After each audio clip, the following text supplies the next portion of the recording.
না জেনে না বুঝে কোনো চুক্তি করলে পরে কি হতে পারে সেটা হাড়ে হাড়ে বুঝতে পারছে পাকিস্তান।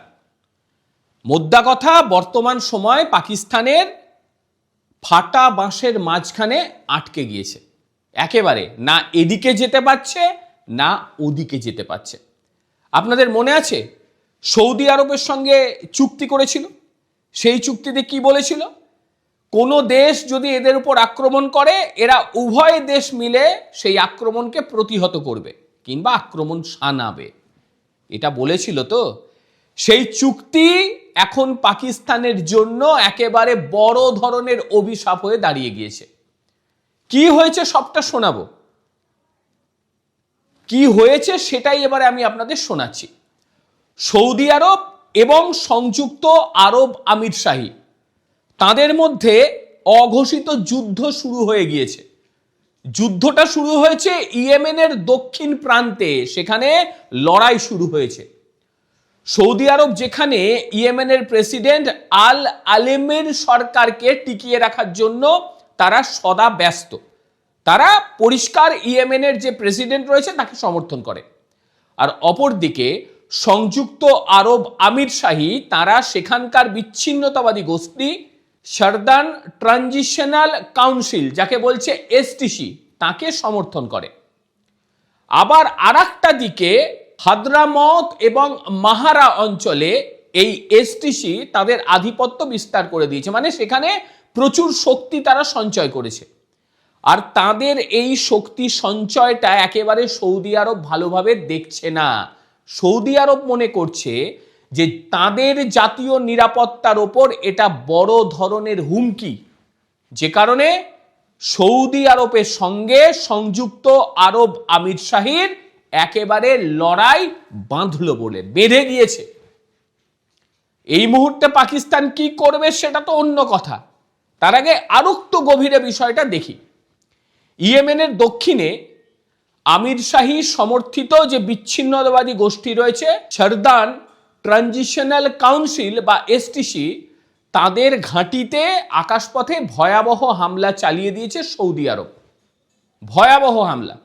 এখনো পর্যন্ত যা খবর উঠে আসছে তাতে এই হামলায় 7 জন শেষ হয়ে গিয়েছে, মানে নিহত হয়েছে, এবং আহত হয়েছে 20 জনের বেশি। বহু মানুষ হতাহত, তাদেরকে বিভিন্ন হাসপাতালে নিয়ে যাচ্ছে।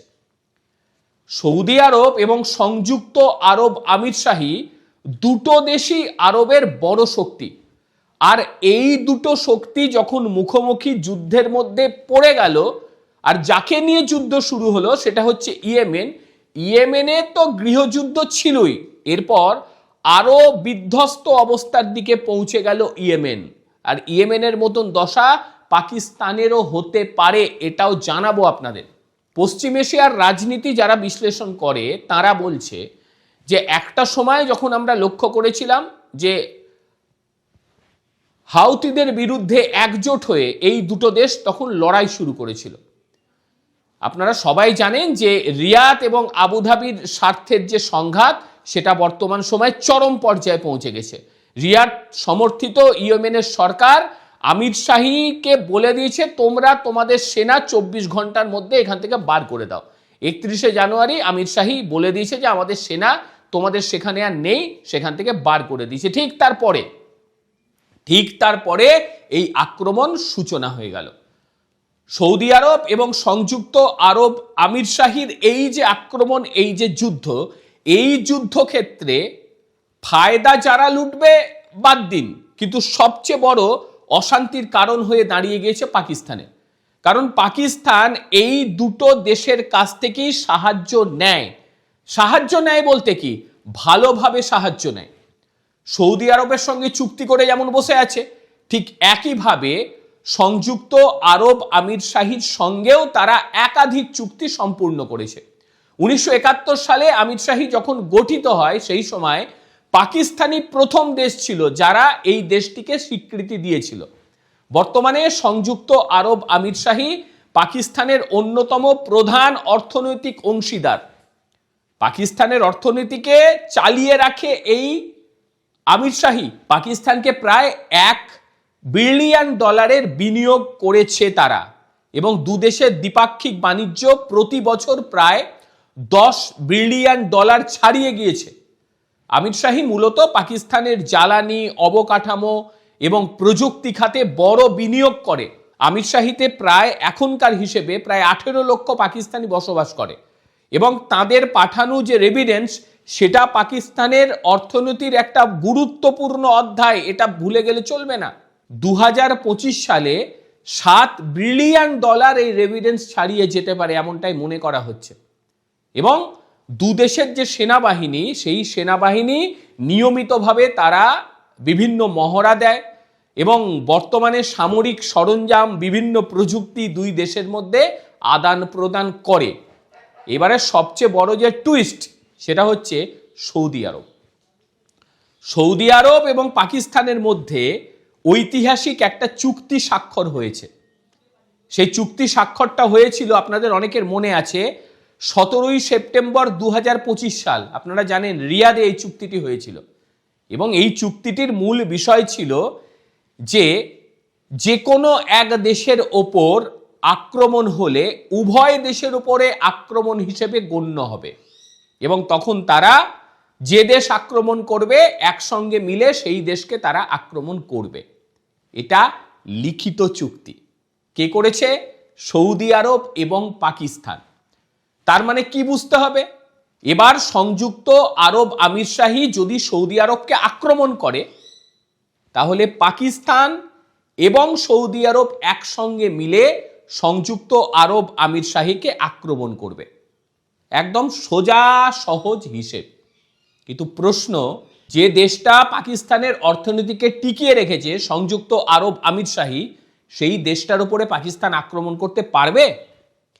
যদি এই লিখিত যে চুক্তি, এই চুক্তি বলে সংযুক্ত আরব আমিরশাহীর ওপরে পাকিস্তান আক্রমণ করে, সেই ক্ষেত্রে পাকিস্তান তো পেছনে ছোড়া মারবেই, তার সঙ্গে সংযুক্ত আরব আমিরশাহীর লাল চোখ তারা দেখতে শুরু করবে। তাদের দেশে যে সমস্ত অর্থ তারা দিয়ে রেখেছে, যে পরিকাঠামো তারা দিয়ে রেখেছে, সেগুলোর কি হবে? আর যদি সংযুক্ত আরব আমিরশাহীর ওপর পাকিস্তান আক্রমণ না করে তাহলে সরাসরি সৌদি আরব পাকিস্তানের ওপরে চুক্তি ভঙ্গের অভিযোগ নিয়ে আসবে একেবারে। এবার ভেবে দেখুন কোন পর্যায়ে কোন ফাঁদে তারা পড়ে গিয়েছে। এই ফাঁদ থেকে বেরোতে গেলে তাদের যে কি করতে হবে সেটা তারা জানে না। কারণ এই ভিকমাঙ্গা দেশটা পয়সার জন্য সব করতে পারে। যদি তুল্যমূল্য বিচারে দেখে যে সংযুক্ত আরব আমিরশাহী তাদেরকে বেশি টাকা দেয়, সেই ক্ষেত্রে তারা সৌদি আরবের চুক্তি মানবে না। আপনি লিখে রাখুন, সৌদি আরবকে পাত্তা দেবে না। এই চুক্তিটা হওয়ার পর অনেকে বড় বড় কথা বলছিল যে এরপরে কি হবে, সৌদি আরব তো এসে একসঙ্গে হামলা চালাবে। এসব হয় না।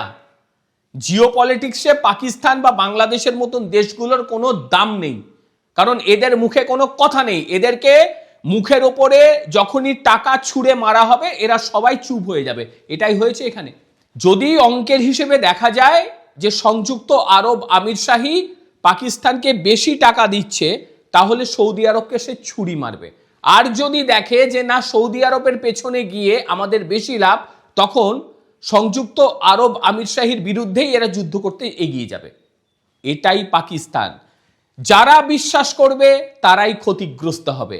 আর এই দেশটা এতটাই নোংরা, এতটাই মানবতা বিরোধী যে এরা নিজেদের স্বার্থের জন্য যে কোনো কাজ করতে পারে। যাই হোক, এখন ফেঁসে গিয়েছে। এইবার দেখার বিষয় এই ফাঁসা থেকে তারা কিভাবে বেরোচ্ছে। আজকের প্রতিবেদন আপনাদের ঠিক কিরকম লাগলো অবশ্যই জানাবেন। আর তারই সঙ্গে আপনাদের কি মনে হয় পাকিস্তান ঠিক কোন দেশের সঙ্গে থাকতে পারে? অবশ্যই আপনারা আপনাদের মতামত জানাবেন। প্রত্যেকে ভালো থাকবেন, সুস্থ থাকবেন। আবারও দেখা হবে অন্য কোনো দিন অন্য কোনো ভিডিওতে। ততক্ষণের জন্য নমস্কার, ভালো থাকবেন।